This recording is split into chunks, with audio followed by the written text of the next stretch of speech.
नमस्कार। प्रभा साक्षी न्यूज नाटक पर आप सभी का स्वागत है। आज रामनवमी है, यानी प्रभु श्री राम का जन्मदिन। संयोग देखिए कि देश में सत्तारूढ़ भारतीय जनता पार्टी का जन्मदिन भी इस बार प्रभु श्री राम के जन्म दिवस पर ही पड़ा है। हम आपको बता दें कि आज बीजेपी का स्थापना दिवस है। राम नाम लेकर बीजेपी ने जिस तरह देश भर में अपना परचम फहराया और अयोध्या में श्री राम जन्मभूमि पर भव्य राम मंदिर बनाने का संकल्प सिद्ध कर दिखाया, यह उसी की परिणति है कि पार्टी लगातार चुनाव जीतती जा रही है। रामनवमी के पर्व पर पड़े बीजेपी के स्थापना दिवस पर प्रधानमंत्री नरेंद्र मोदी रामेश्वरम के दौरे पर हैं।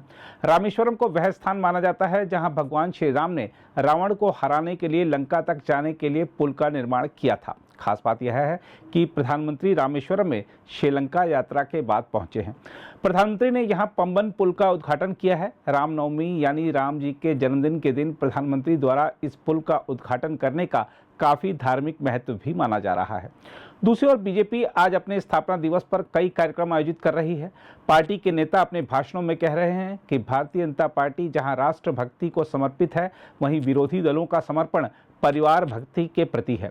बीजेपी नेता परिवारवादी पार्टियों को लोकतंत्र का दुश्मन भी करार दे रहे हैं। बीजेपी अध्यक्ष जेपी नड्डा ने पार्टी मुख्यालय पर ध्वजारोहण कर पार्टी के विचारक डॉक्टर श्यामा प्रसाद मुखर्जी और पंडित दीनदयाल उपाध्याय की प्रतिमा पर माल्यार्पण किया।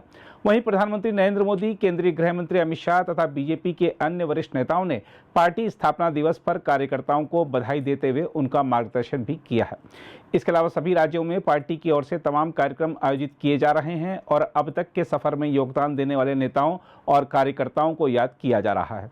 देखा जाए तो देश के राजनीतिक इतिहास में 6 अप्रैल का दिन खास अहमियत रखता है, क्योंकि भारतीय जनता पार्टी की स्थापना 1980 में आज ही के दिन हुई थी। श्यामा प्रसाद मुखर्जी द्वारा 1951 में स्थापित भारतीय जनसंघ से इस नई पार्टी का जन्म हुआ था।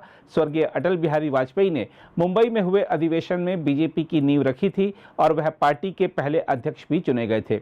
2 सांसदों वाली पार्टी से तीसरी बार केंद्र में लगातार सरकार बनाने वाली पार्टी बनी बीजेपी आज विश्व की सबसे बड़ी सदस्य संख्या वाली राजनीतिक पार्टी भी है।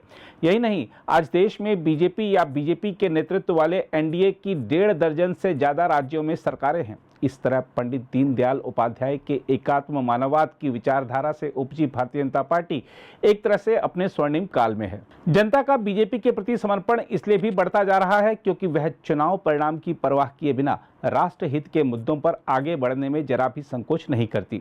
अयोध्या में राम मंदिर बनाने की बात हो, जम्मू कश्मीर से धारा 370 को हटाने की बात हो, मुस्लिम महिलाओं को 3 तलाक से निजात दिलाने की बात हो, वक्फ संशोधन विधेयक पारित कराने की बात हो, महिला आरक्षण विधेयक पारित कराने की बात हो, या फिर समान नागरिक संहिता और एक देश एक चुनाव जैसे बड़े सुधारों पर आगे बढ़ने की बात हो, बीजेपी ने बिना संकोच किए अपने नीतिगत मुद्दों पर कदम आगे बढ़ाया और देश को प्रगति की राह पर ले गई। हम आपको यह बता दें कि भारतीय जनता पार्टी अपनी स्थापना के समय से ही पंचनिष्ठाओं को लेकर चली है।